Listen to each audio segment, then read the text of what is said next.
bonjour YouTube. Ça va quoi? Bon, on est là pour encore une fois une conférence. On est sur le 3e jour du Summer Game Fest. 2e officiellement, on sait. Bref, le 3e jour de conférence.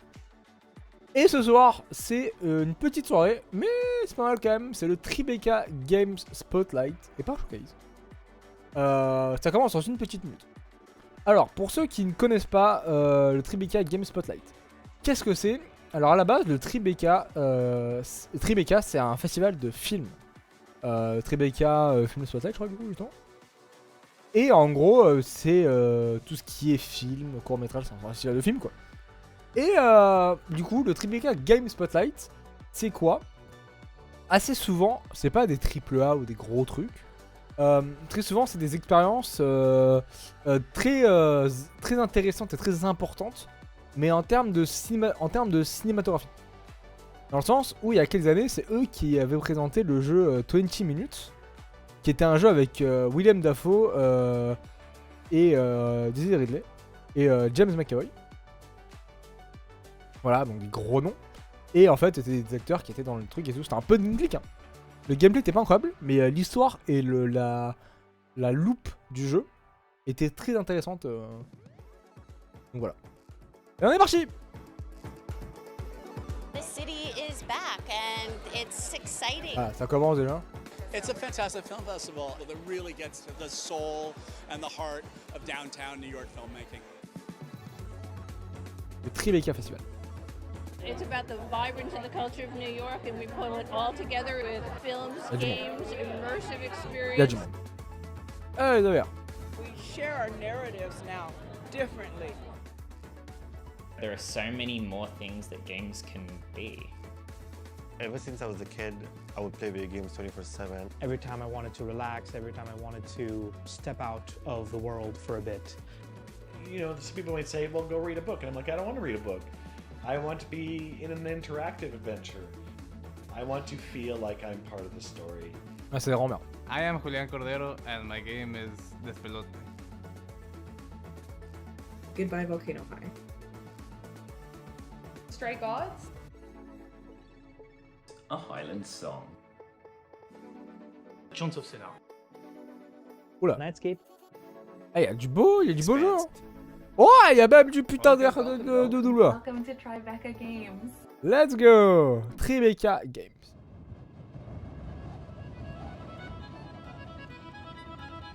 À Allen I must have Sound. climbed the hill behind the house 100 times. I know every stone. J'ai pas oublié. But after that hill, there's another. And then another again. And after all that, then that's the sea. And I've never been there. A Highland Song is a narrative adventure game set in the wilds of the Scottish Highlands. Okay. You play as Moira McKinnon, a teenager on her way to the sea for the first time. But to get there, you're going to have to find your way through the wild mountains and the valleys. You'll have to survive the weather, and you'll learn a bit about the stories and the history of the Highlands on the way. Inkle is an independent game studio based in the UK, and we specialise in narrative games, so we make games in all sorts of genres, but our main focus is on games that tell really strong stories. Our most famous game is probably 80 Days, an adaptation of Jules Verne's classic novel. The main hook of 80 Days is that you can go around the world any way you like. The way that Highland Song works is extremely similar to 80 Days. You start in one particular point and you can choose all sorts of different routes through the Highlands in order to reach your goal. But it also ends at a single point because you're trying to reach the lighthouse where your Uncle Hamish lives by the sea. Finding the right gameplay for a game like a Highland Song can be really difficult. Gameplay is usually built around loops and patterns. Okay. Good narratives aren't made out of loops. J'aime bien la DA. We want to make sure La DA est the sympa. character isn't doing anything just for the sake C'est of du doing DA, mais c'est de la, enfin c'est du 2D, mais c'est de la 2D avec du layer, avec de la profondeur. J'aime bien. J'aime beaucoup. The reason that we've essentially created our very first platforming game is that it just makes sense for the character within this scenario to be jumping and scrambling over rocks. And it even has a rhythm action mechanic. So in many ways, it's the most gamey game that we've ever created. Moira's platforming abilities in a Highland Song are quite realistic. Ça, c'est intéressant. She has a limited amount of time that she can climb.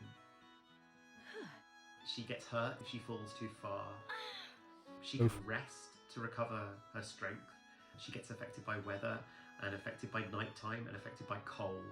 A lot of our mechanics are built around the tension between knowing where you are and being lost. We have a map mechanic, which is all about that. It's about finding little pockets of knowledge, learning the names of peaks and understanding the history of the peaks to help you find your way through this world. At Inkle, we've always loved hand-drawn 2D illustration. Ah, j'allais dire, ça de anime, ça. We love how expressive it can be, especially for characters. Even when we made 3D games, we still had 2D characters because we loved the overall effect.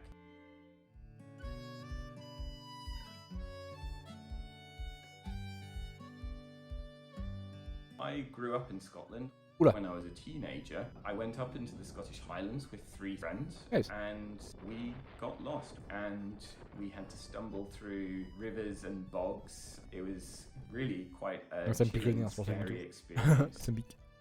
My parents are art historians, and there was always one painting in particular that they had that I used to love as a child. It had a little ruined castle by loch and these Scots pine trees and this golden brown colour palette that was just so characteristic of the region. And so going for a really painterly aesthetic was a way to capture that. The more modern take on that is the digital paintings of concept artists such as Paul Scott Canavan, who we worked with on this project, and he came up with this really beautiful way of hand painting. Ouais, j'aime beaucoup la DA. Hein. La DA est vraiment sympa. C'est de la 2D dessinée mais en 3D avec de la profondeur. C'est bien. Je trouve ça vraiment sympa. Il y a beaucoup de profondeur et de détails. When people play a Highland song, I really want them to come away with a strong sense of the place, the Highlands themselves. There's this tension in that place between being full of story and history and the marks left behind by people, whether that's ruined farmhouses or whether that's just the names attached to the various peaks and the stories behind those names, which often go back a very, very long way indeed. When I first kind of conceived, c'est pareil, tu vois au niveau de la profondeur de la maison quoi. Alors tu voyais vachement bien la profondeur sur la maison quoi. C'est pas de la pure 2D, c'est de la 2D avec du profondeur, c'est de la 2D vraiment bien dessinée je trouve. J'aime beaucoup ça. Et les dessinateurs ont fait du très beau taf.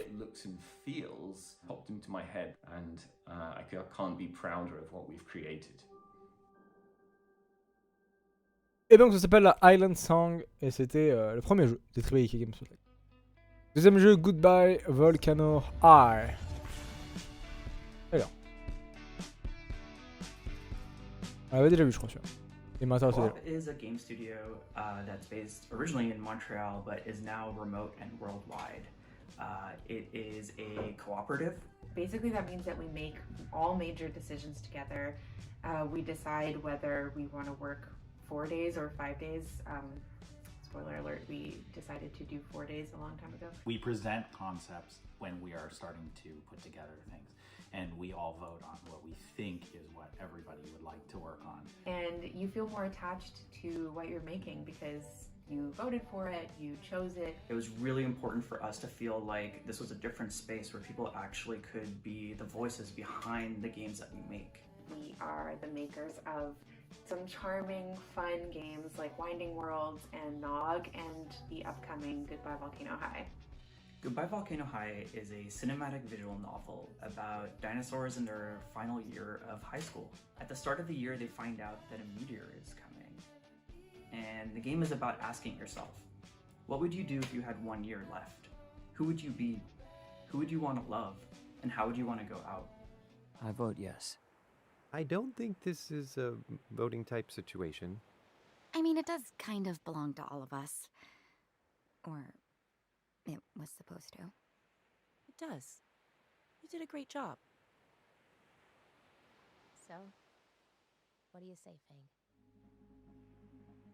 We chose dinosaurs for Goodbye Volcano High for a couple of reasons. Originally, when we presented the game to everybody else, it was meant to be a dating sim because, like, at the time, this was kind of like the hot thing to work on was dating sims. And then we were like, hold up. Here's the hook. It's a dating sim with dinosaurs at the end of the world. As soon as you start talking about a meteor, even though the characters are unsure what's going to happen, you know it's going to happen. And that was really important to us because we wanted to make something that could tap into the anxiety of our current times. And dinosaurs was a really great way to create that metaphor instantly. As it went on and we became kind of more ambitious and more interested in making what we actually like, we were like, what if it's an anime and we tell a story that isn't necessarily so focused on dating, but really goes deep into the emotional aspects of the end of the world. So high school already feels like it's the end of the world to most Là, people. peut-être que je So le it français. wasn't really that Je la hard rends. to hone in on the teen angst. Ça fait 1 ou 2 ans que je le vois et à chaque fois il High m'impressionne. school to me is all about that sweet, sweet balance of doom and hope. Hope for the better future, hope for the dreams we chase and the ambitions we strive for. Those are things that can feel impossible to cling to, especially with something that can't be stopped and feels inevitable, like a giant meteor hitting you. And communities all across the continent reacted to the news of a previously unknown space object this morning. So, how do you deal with that? It starts off very joking. They're kind of making gallows humor jokes. In light of the whole space rock potential demise of civilization thing, my chosen theme feels off. What's the theme? Using this year to, make an impact? Our characters all have different methods of coping. Some double down on their ambitions, determined to accomplish their dreams before it's too late. Others slow down and decide to savor what time they have left, regardless of what their dreams are. We can still win Battle of the Bands, asteroid or not. The player character essentially ends up being the UI, and you end up playing as Fang's inner monologue.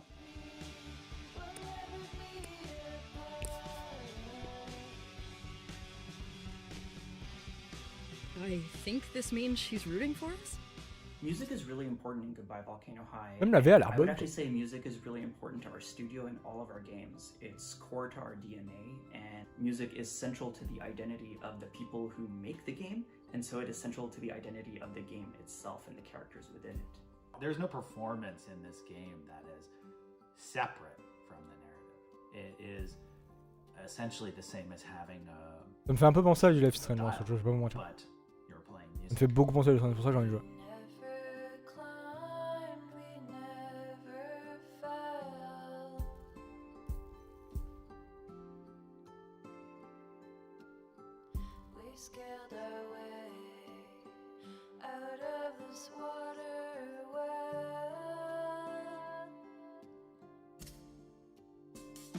Oula, ça part en couille. Ouah, tu prends la difficulté x 10 dans la gueule en une demi-seconde. Ah, enculé.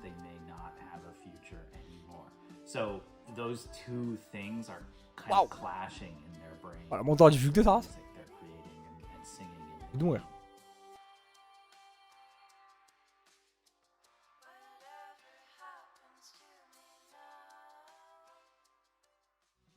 I think every person hopes that they get to be near people they love and who understand them and that love them. Those are things people can grasp no matter how much time they have left. I think that this game really encourages people to be brave, to do the brave thing, and love each other and be there for each other, even when it's scary, even when you don't know what's going to happen. Ouais, doubt. Et ça s'appelle Goodbye Volcano High. Et ça a l'air très bien. Trop bien. On part sur Chance of... J'ai pas le temps de dire. Et c'est développé, enfin c'est publié par Focus Entertainment. Et Focus Indies. Oh, peu de... Développé par Rundisk. Bonjour, je suis Julien. Hey, c'est les Français. Nous sommes les cofondateurs de Rundisk et nous sommes ici pour vous parler de Chance of Senna. Ouais. Chance of Senna. Avec Chant of Scénar, nous Scénar. avons voulu proposer une aventure originale basée sur le mythe de Babel. On a essayé de vous plonger dans la peau d'un voyageur qui débarquerait dans un pays complètement inconnu. Tout au long de son ascension, le joueur va rencontrer 5 peuples différents. Ok. Chaque peuple a ses propres coutumes, sa propre histoire et évidemment sa propre langue. Comme chacun de ces peuples parle des langues différentes, ça fait des siècles qu'ils ne se comprennent plus. Une partie du jeu et de l'aventure va consister à comprendre les raisons de cette division et peut-être essayer de rétablir l'harmonie dans la tour.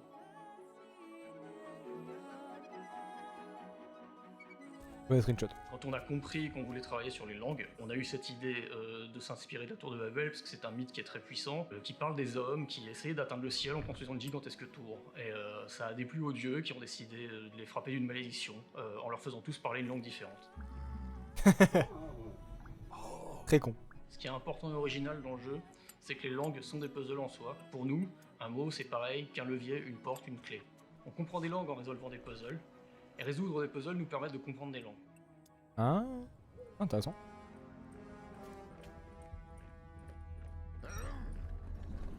Chant of Scénar est avant tout un jeu d'aventure. Au-delà de l'aspect puzzle, le joueur devra explorer l'environnement, interagir avec différents personnages et participer à des scènes d'action et d'infiltration. Donc on a eu cette idée Très de sympa. créer un héros qui serait plus un traducteur, un diplomate, un scientifique quelque part, et qui soit dans cette démarche de réconciliation. Le personnage lui-même n'est pas un personnage violent, c'est pas un personnage fort, c'est pas un guerrier. Il va s'en sortir, il va trouver des clés autrement que par la violence. C'est important pour nous de montrer ça, puisque quelque part ce qu'on essaie de montrer dans le jeu, ce qu'on essaie en tout cas de dire dans le jeu, c'est que la violence n'est pas forcément le moyen de tout résoudre. Ah, c'est un jeu de bisounours quoi. Les inspirations artistiques du jeu, elles se trouvent principalement dans la bande dessinée européenne des années 70-80, puis plus tard, on a élargi les inspirations du jeu, on a convoqué le brutalisme, l'architecture mauresque, l'architecture indienne, et c'est ce qui nous a permis de créer ce monde un peu pluriel. Chant of Scénar est une invitation au voyage, à la tolérance et à l'ouverture sur les autres. D'ordinaire, les langues étrangères sont vues comme un frein, c'est d'ailleurs pour ça qu'on parle de barrière de la langue. Mais dans Chant of Scénar, ce contexte est voué à être dépassé, puisque les langues y sont à la fois l'obstacle et la solution. On espère que vous aurez du plaisir à découvrir la tour, à résoudre ses mystères et à nous aider à réunifier ces peuples. Et évidemment, nous avons hâte d'avoir vos retours. Ok, bah très sympa. Ça sort le 5 septembre sur PS4 One, Switch PC. Et ça a l'air très sympa. On part sur Nightscape. Nightscape is a 2.5D atmospheric adventure game where the ancient Arabian night sky loses its light. Ok. Donc jeu de You 2.5D. play as Layla, who is an astronomer who just loves to look at the night sky. As Layla, players wield a magical astrolabe, restoring stars back to constellations in order to seek a path home. A key stellar cast member is the Goat Kid constellation. The Goat Kid decides to accompany Layla in her journey. These days, people do not know much about constellations and the stories behind them, especially Arabic constellations. They're different from the Western or the Greek constellations. And so we've had a big research task finding out what those constellations mean, what the backstories are, and finding on out s'est how inspiré we de can vraies turn those ideas vraies into constellations. gameplay elements. Sacré bordel. The importance of the sky Sacré is bordel. having this sky-ground connection. Having Layla use the constellation's abilities to solve puzzles and help with Layla in defeating enemies. The game being Super, 2.5D, you can actually walk into the screen. There's a lot there that allow them to make the game very cinematic. This is a brand new experience for me, building a team from the ground up. Ah, An la amazing DA. level designer in Encore une Nabil fois. and a coder in Idris. And very recently we found our technical artist in Zaki and Je reconnais ça, c'est bien. powerhouse of the studio. And Pas sûr, ça I pourrait think être it's maniaque, j'aurais pas fait really différence. genuinely amazing that we found those guys who were willing to work with us in Doha. I was very unsure about the amount of talent for making video games in the Middle East, and I think we got super lucky finding the team that we did. For me, it all starts with a story and pictures that triggers my imagination. It triggered immediately some music in my mind. Beautiful Middle Eastern melodies to take them in, the makams, to combine them with harmonies, Western influences as well, that it comes together as a blend.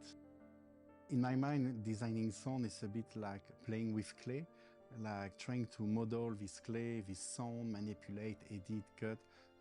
For example, the hook shot is mostly made by a tree branch, the footstep of a scorpion walking, which is a mix of knife and stone. The voice of a scorpion is my voice, actually. And then overly processed. When the scorpion attack, when the scorpion die, attack, that's my voice. We're trying really hard to make the game feel magical, particularly the parts where the player is trying to figure out the puzzles.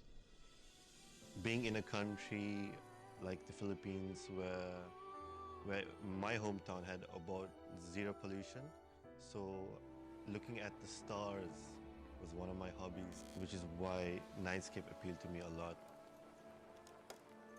There's about 65 million people in the MENA region who play games, and there's a very, very sparse amount of content being developed from within.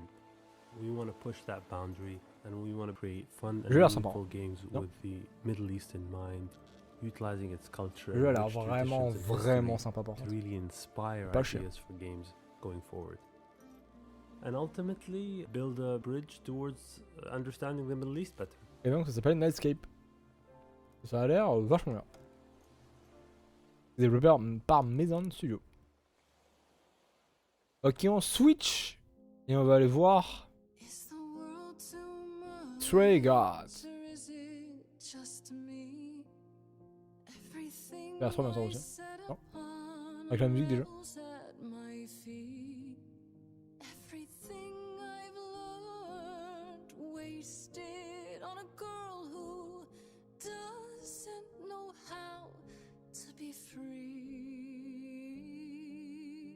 The games industry is always absolutely convinced that we can only be this and this only until someone comes along and proves them wrong.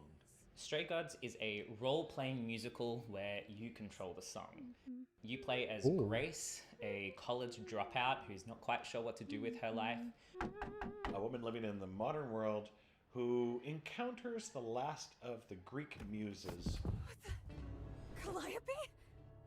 Who dies in her arms, passes on her powers, and Grace discovers that the Greek gods are alive and well and hidden in the modern world. We think that Stray Gods kind of appeals beyond just fans of video games. It's a really unique story and a unique experience. There are so many elements that go into this game to make it special that you can attach to any one of them and have an incredible experience. Stray Gods is what we call a role-playing musical. It's not really a genre that's ever existed before. You say you didn't kill Calliope. You have 1 week to prove it. What do I do? Start singing. This is a game with branching musical numbers where the key decisions in the story are made in musical numbers that change depending on your choices. The way that we tackle music is one that people have never seen before. Boarding multiple branching paths that should link up to each other. There's a lot of considerations to factor in. It's very complicated, but it feels very worth it in the end. Perfectly fine on her own. We got to work with some of the best, the most talented voice actors in the world, the most talented people on Broadway. Like, what more could you ask for, really? Being able to work with some champions like Austin Wintory, David Gator, Tribeca has been Effectivement, nuts. du At the end of the day, it came gros down monde. to our composer, Austin. He works some kind of dark magic, and you get it all back, and you're like, don't know how you transformed that take into Ça a l'air this, but vraiment it's bien really par contre. amazing. Enculé. We have such incredibly complex, thoughtful characters in this game. Every single character in the game has the potential to be a favorite. My favorite character is Eros. I really love Aphrodite. I think she is beautiful. Oh no, that's too hard of a question. My favorite character is, I think, Orpheus. My king, Orpheus. He's my favorite. It used to be Hermes, but Orpheus, emo king, love. Look at me, who do you think I am? I'm saying Medusa. I am the #1 Medusa fan in the office. I love Medusa, and I love Persephone, and I adore Freddie. But my favorite? I reckon my favorite character is Freddy. I'm really going to go against the grain here. My favorite character is Freddy. Everybody's going to say Freddy, so I thought I'd say someone else as well. But my favorite... Oh, yeah, I'll say Freddie. but Medusa and Calliope and Persephone. Like, it's really hard. Sorry. There is a level of belief in the studio in the themes in this game and the stories that it's trying to tell and the people it's trying to involve and the people it's trying to talk to. Ah, pas mal. That I haven't Ça, seen c'était faux in jeu a par lot of contre. games that I've worked on Ouais. in my career. We've assembled Ça, j'ai this compris. superstar group of people. It is a Voltron Ah, je of connais pas game bon. development. Early on, Liam made a conscious effort to make sure that everyone that we hired culturally fit, but also had a conscious effort to make sure that we weren't hiring the same kind of people. Every single person who came onto this project brought something wholly and uniquely theirs. It's one thing to be able to hire to have diverse voices. It's also another thing to make sure that those voices are heard. It's just important for us that everyone, one, feels safe enough to share their opinion, and two, diverse enough that many opinions are shared from all sorts of walks of life. At the end of the day, gaming is about joy, and I really like being reminded that making games can also be about joy. Laura Bailey, Troy Baker, mais Sunset. Il y a du putain de gros monde. Ah, moi ça. Il y a Hulk et tout, frère. C'est quoi ce truc? C'est une dinguerie, ce jeu. Stray Gods. Et ça sort le 3 août 2023, ça sort dans pas longtemps. Eh putain, c'est des dingueries, hein. Tribeca Games, cette année, ils y vont fort, hein. Oh putain, The Expense. Wouh.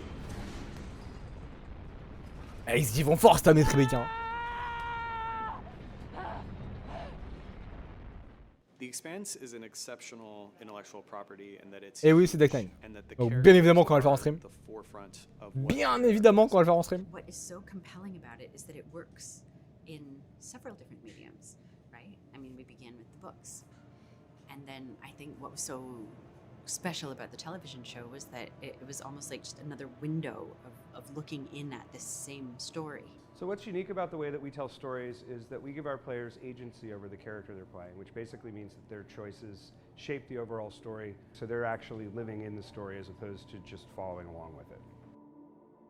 When you're adapting a television property into a video game property, you have to think about what the fan is expecting and when they're coming into. This takes place years before the first season. We're getting to see the world through Kamina Drummer's eyes.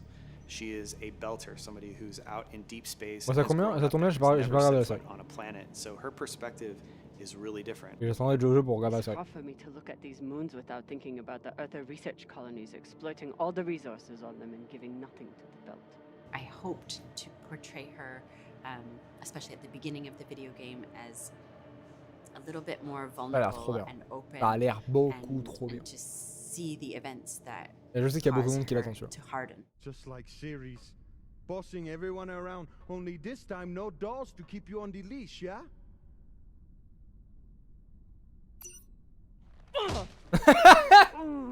A really Bah, ta gueule. character like Drummer deserves to have really interesting situations to be put in Dans ta that gueule. fans have come to expect Oula. from the show, Manque une and tête, now hein. it's like they're getting to play an episode of The Expanse. Ah, il but manque in une tête, video je game crois. form. We can do things like Oula.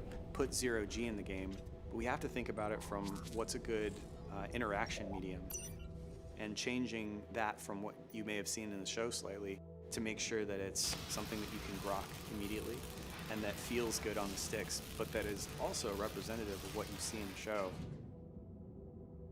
Those characters have really complex issues that they're facing regularly. And in narrative games, we want to give players these gray areas to really think, is this the answer I wanted to choose, or do I want to choose this answer? And that they both have their upsides and their downsides. And so The Expanse is perfect for that. Drummer, his suit is punctured and losing pressure. You need to release the vault and patch him now, or he could die. Belay that. That vault has O2, fuel, armaments. We can't afford to lose it.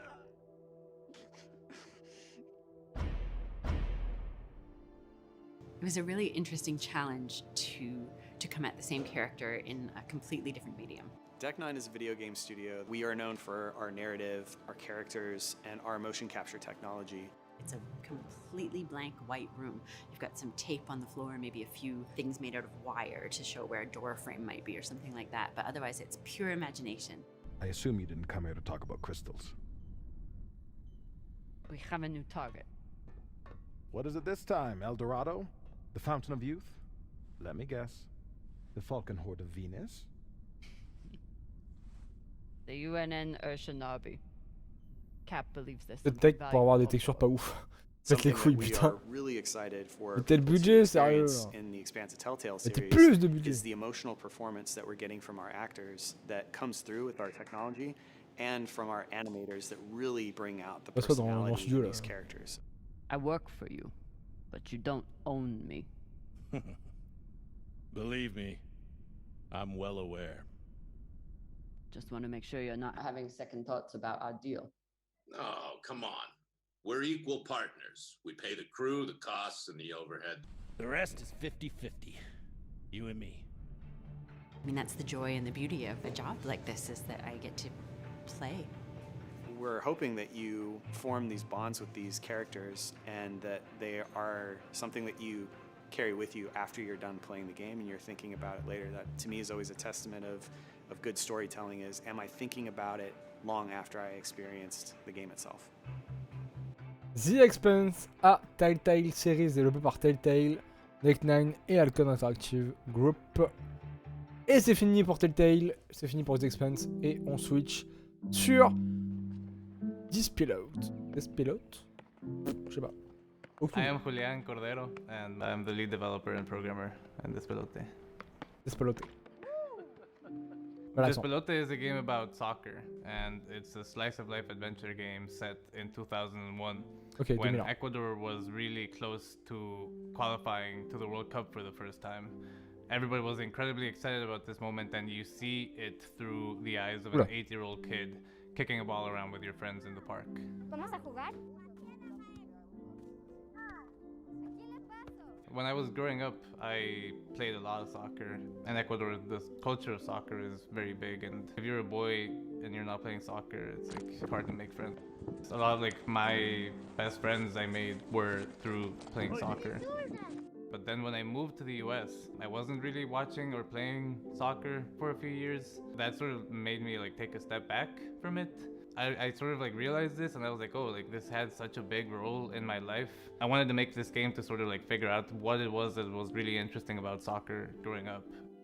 When I started making the game, the first thing I focused on was this like relationship with the ball, and like making the ball like this physical object that you're kicking around. More than like creating like a soccer match, I knew that I wanted to just like your relationship with the ball and like how that sort of then relates to your environment. Immediately was thinking, okay, what should it look like? And there was this artist and musician, Sebastian. I really liked his work. My name is Sebastián Balbuena, and I am in charge of the art in Despilote. Balbuena? To the animation. On en connaît un, nous, de Balbuena, en France. This is actually the first video game I have ever worked in. I knew the game was going to be in 3D because I wanted the game to be like feel very physical, and this like the physical connection with the ball. We wanted to find a graphic style that could communicate emotions, and we found that the 2D hand-drawn animation was the best way to do that. We developed like the art style sort of around like his previous work, and his style Bizarre. sort of feels very nostalgic to us to have these like backgrounds with this like very grainy. La première DA du Tribeca de ce soir que de cette conférence que j'aime pas trop. The background being so noisy, the characters being so like hand-drawn and like so clean. As soon as like I was like, okay, well, what's the setting for this game? Like the only really idea I had was like where I have played soccer in my life, which is in Quito. That's where the game sort of had to be set. It became really important for us to like capture Quito in a way that was like very true to us. So we're using a lot of pictures, and the buildings are all real buildings. Some of the voices are from people that we knew. We wanted to have the same feeling that you get when you listen to people's conversation in the street. So that's why we went with the improvisation for the dialogue. It's all improvised, really. We like approached a lot of friends and family in Ecuador. The parents are played by my own parents, so there's an interesting dynamic happening there as you run around as a kid. Donc c'est un truc vraiment très personnel. C'est un jeu surtout très personnel. 2001, Ecuador is just coming out of this big economic Ça veut surtout dire ça. And there's this idea we can qualify to the World Cup, and that's like really exciting. And it's been great because I think it's bringing in a lot of this like sort of communal understanding of the moment. What's up? So my parents aren't really big soccer people, but the excitement of qualifying to the World Cup was so big that even they were really excited about it. Oiga, ya está jugando el Ecuador, vamos a ver. Todo el mundo está hablando de que este sí hay chance. Capturing this moment in time was important because I think for my generation, the first time we qualified to the World Cup, it sort of meant like, oh, Ecuador is a tiny little country, but all of a sudden we were like in the world stage and we were like playing against Italy and like we were like in the big newspapers, and that felt like a really big thing. Pelota in Spanish means ball, and despelote is sort of a saying that people have. Is like, esto está hecho un despelote, is like, this is a mess. So it's sort of like a play on words, like ball and like mess. We're growing up with this idea of si se puede, which is what the people chant to the soccer team, which means, yeah, we can do it. Si se puede and si se pudo, like we can do it and we already did it. Like that's not something my parents were able to like grow up with. People like grasp onto it so much, and I think it like really gave a lot of people so much hope. And I think for me, like those. C'est un jeu qui va beaucoup se vendre en Équateur, donc. It sort of made me grow up thinking like, oh yeah, like yes, we can. I hope that people really enjoy just running around in Quito. I think we've built it in a way that is based on our memories. Instead of like trying to recreate it directly one-to-one, it's more of like a fuzzy memory, and I hope that feels very like transportive for people, and they can experience what this moment in time in Ecuador was and how I felt through that time. Ok, intéressant. Coming soon, il n'y a même pas de date. Ok, on switch de jeu. Ah non, j'ai réalisé, c'est fini. Ah, c'était rapide, hein, ça a duré 30 minutes. J'attendais à ce que ça dure au moins une petite heure, tu vois, ce soir, mais même pas, 30 minutes. Ah, c'était vraiment court. Bon. Bah, c'était quand même très sympa, on va pas se mentir, il y a beaucoup de bons jeux. À part le dernier que je suis pas fan. Mais tous les autres jeux sont vraiment cool. Ils sont tous vraiment cool pour le coup. Ils ont tous leur propre truc. Bon, Telltale c'est un gros truc quand même, tu vois. La série, le jeu Telltale, The X-Men, quand même, ça fait un moment quand tout le monde en parle. Mais le reste des jeux, ils sont assez indés et je trouve quand même ça ouf.